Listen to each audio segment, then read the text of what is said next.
शेतकरी कर्जमाफीची डेडलाईन हुकली। कृषी मंत्री दत्ता भरणेंकडून राज्यपालांच्या सहीचं कारण 5 जुलैनंतर कर्जमाफी जाहीर होणार असल्याची माहिती।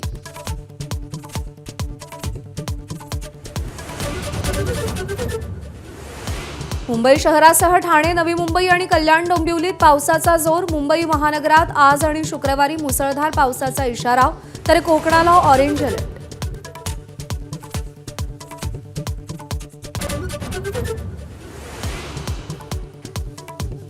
केतन अग्रवाल हत्येचा पुढचा तपास। सियाचा भाऊ साहिल गोयल भोवती फिरण्याची शक्यता। साहिल काही लपवतोय का? पोलिसांना दिलेली माहिती खरी आहे का? याबाबत सवाल उपस्थित।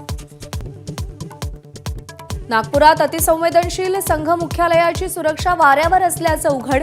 मुख्यालयापासून हाकेच्या अंतरावरील अपघातानं सुरक्षेची पोलखोल। मुख्यालय परिसरातले हायटेक कॅमेरे बंद असल्याचा आरोप।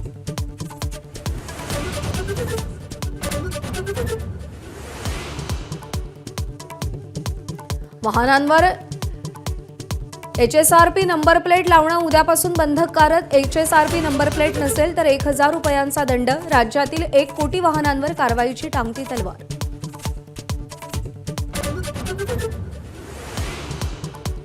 पंतप्रधान मोदींची आज सगळ्या विभागांच्या सचिवांसोबत बैठक। कामकाजाची स्थिती, ठरवून दिलेलं टार्गेट आणि झालेल्या कामाचा आढावा घेणार।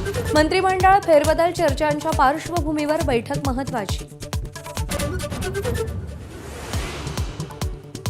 राज्य सरकारच्या सगळ्या परीक्षा पुढील वर्षापासून ऑनलाईन होणार। शिक्षण मंत्री दादा भुसेंची विधिमंडळात घोषणा। टीईटी पेपर फुटीनंतर सरकारचा निर्णय। टीईटीची फेरपरीक्षा मात्र ऑफलाईनच होणार।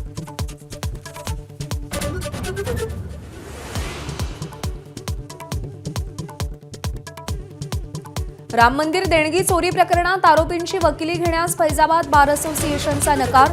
कोणी वकिली घेतली तर 5 लाख रुपयांचा दंड ठोठावणार। चंपतराय अनिल मिश्रांनाही 3 दिवसात अयोध्या सोडा अशी मागणी।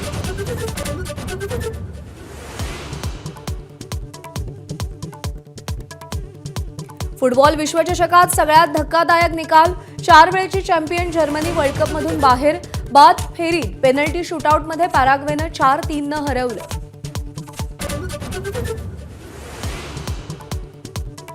वर्ल्ड कपचा प्रबळ दावेदार ब्राझीलची अंतिम 16 मध्ये धडक। बाद फेरीत जपानवर 2-1 अशी रोमहर्षक मात।